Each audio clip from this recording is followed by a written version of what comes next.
So I wanted to make this video because I think the problem of being nervous in front of a crowd and not being able to perform as you would if you were just speaking to me is a very big problem that many people have. And I don't think it's talked about enough. People talk about, social charisma.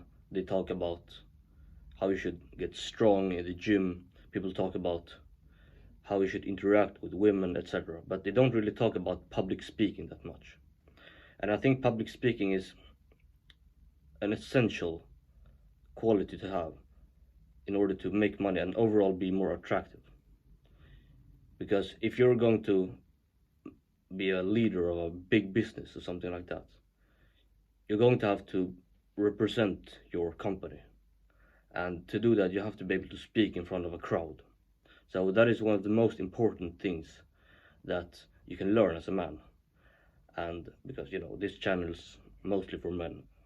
So I'm going to speak about it from a male perspective, how to be less nervous in front of a crowd and how to be able to perform well under pressure. And I honestly have not seen anybody talk about, not only do they not talk about this subject in general very much, but these things that I'm gonna talk about that are gonna help you become less nervous. I've never seen anybody talk about these things. So before I tell you my personal story and the lessons from that, let me first try to explain to you what I think nervousness really is. So I think it's, evolutionarily speaking, a form of response to threat that we have evolved. It's basically saying to the crowd, to the people around you, I'm completely harmless, don't kill me. So it's a form of submission, essentially. So you can imagine, would you be nervous speaking in front of 51-year-olds? Well, probably not. Why? Because they can't do anything to you. Like, even if they wanted to kill you, they couldn't. So you don't feel that threat, and because of that, you're not nervous. So it's a response to feeling threatened. So keep that in mind. Now I'm gonna tell you my personal story. So in school, I'm 18 years old, and in school, we would have these, presentations, speeches occasionally, maybe 3-4 times every term. And I would always be very prepared because I wanted to get the good grade, and I didn't want to stumble on my words. I didn't want to get nervous because that was like a nightmare for me. And I prepared myself in detail and knew exactly what I was going to say. But then the closer I got to the time I was going to hold a speech, the more nervous I got. And I couldn't understand why, because I prepared so well.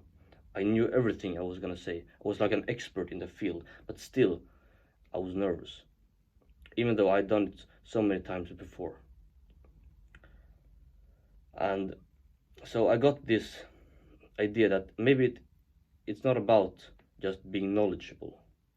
Maybe it's about feeling threatened. So fast forward a couple of years, and I start training martial arts. I start boxing, and I do some other like grappling training on the side, but mainly boxing. And I get a big boost in my confidence because I see all these people in my class, and I'm like, what could these nerds, these dorks, do to me? I started to understand violence, not to its fullest. Like, I was still a relative beginner, but I started to understand violence, and I started to feel less threatened in general. And then I just, without even realizing it, I became less nervous. I started sweating less. Like, I was swallowing all the time when I was speaking before, but then I just stopped doing that, and it was just like a miracle. And the other thing that happened was that I got a very good, it's called Högskoleprov. It's the equivalent of SAT in the US. So I got a very good SAT, and I basically didn't have to get any good grades except passing. from high school, so I could basically do whatever I wanted and it wouldn't affect me, like grade wise. So I just stopped caring. But the thing that happened was, it wasn't that my grades got worse, it wasn't that I stopped caring and then my grades just decreased, just got worse because I didn't give a fuck. It was more like I didn't give a shit, and because of that, my performance in terms of public speaking improved drastically because I didn't care if I failed. So just not caring, I think, can also help you in that way. So you know that you have a backup. This is not your entire world. Your world doesn't collapse if you fail. And that's what happened to me in combination with getting more confident overall from martial arts. As I started caring more about what I was gonna say and the actual essence of my message rather than myself. Because when you're holding a speech, it's not about yourself, it's not about you. They want to get value from you, they want to get good information, they want to get good stories. And if you can give them those good stories, those valuable lessons, etc., then it doesn't really matter if you swallow a couple of times or if you're nervous. As long as you can deliver something to them, like you're carrying the boats for them, so to speak. So they're so thankful that they're not the ones speaking. So you're doing them a huge service. And think about it that way. So they're thankful. And think of it in this way, that you really have something to offer. That you're not just trying to not make a fool of yourself. You actually have a valuable lesson. And it's the lesson that matters, not you. So you could do like me, you could start training a martial art, which I highly recommend for various reasons. And it also affects your body language in a way that it's hard to explain, but you'll understand what I mean if you start doing it. And you could start thinking about it in this way, that it's not about me, it's about the value of the lesson I'm going to give them. So it's about the audience rather than you. And another thing that you could do, which I haven't done, but it could be valuable to practice a bit. So the first time you do something, you're going to be automatically more nervous. So if you join, like, let's say a debate club or something like that, where you hold speeches, it doesn't have to be like every week, it can be like just once a month, or you do it to the point where you feel comfortable speaking to tens or even hundreds of people. And then I think that will help you a lot as well, even though I haven't done it. But that's one thing that you can do if the other things don't work. But start with one thing, because as Jordan Peterson says, you should aim low in the beginning. So if you aim like, I'm gonna do this and I'm gonna do this and this, it just becomes like this huge mountain that you can't overcome, that you can't surmount, and it just paralyzes you. And then you think, nah, I might just go and play video games instead. So make the next step as small as possible. So do one thing. Maybe just send an email to a debate club, or maybe just watch some boxing videos on YouTube to get inspiration, or something like that.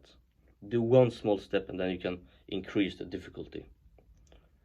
And if you do these things, or one of these things, then it will affect your public speaking skills in a very positive direction. And I'm sure about that.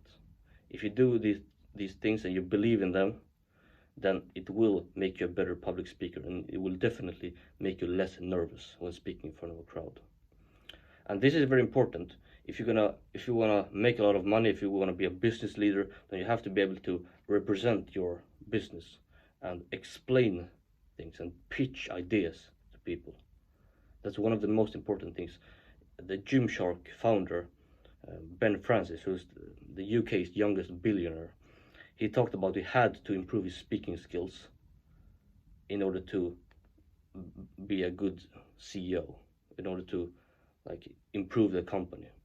And speaking skills, it's like, it could be divided into two parts. So the first part is speaking in front of a camera, like I'm doing right now.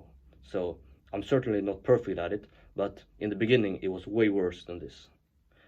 And the second thing is speaking in front of a lot of people. So you need to be able to speak in front of a crowd and in front of a camera to be a good business leader, or it at least helps tremendously. But also it just makes you more attractive in general, like as a man. Because if we think about it in like evolutionary terms, like caveman terms, so if when we were cavemen back then, what a woman wanted was to find the man who could protect her from all the dangers. And let's say the danger was like a predator, like a lion.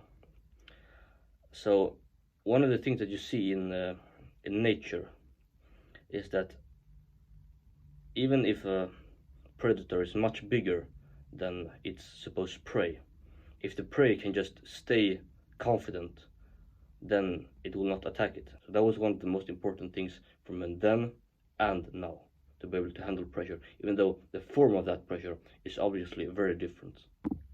And you can see this in fighting as well. So there's a very famous piece where Mike Tyson talks about he's like staring his opponent down and they hold eye contact, and then his opponent looks away for a split second, and then you hear Mike Tyson say, and then I know I have him.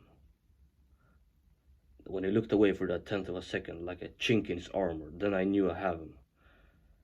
And so it's basically giving your opponent like a sense of fear, which will make them more willing to exploit you, and which will make them lose respect for you. So if they see fear in you when you're speaking in front of a crowd, let alone fighting a lion, but just speaking in front of people, then they will automatically respect you less, and they will be more likely to take advantage of you. So that's my story with nervousness and speaking in front of a crowd, and then the theory that I have on how to improve on your public speaking skills. So write down in the comments if you have any like experiences. I would really love to hear from you what you think like is the most important thing in regard to getting rid of that nervousness and being able to speak and perform to your fullest. Okay, so take care.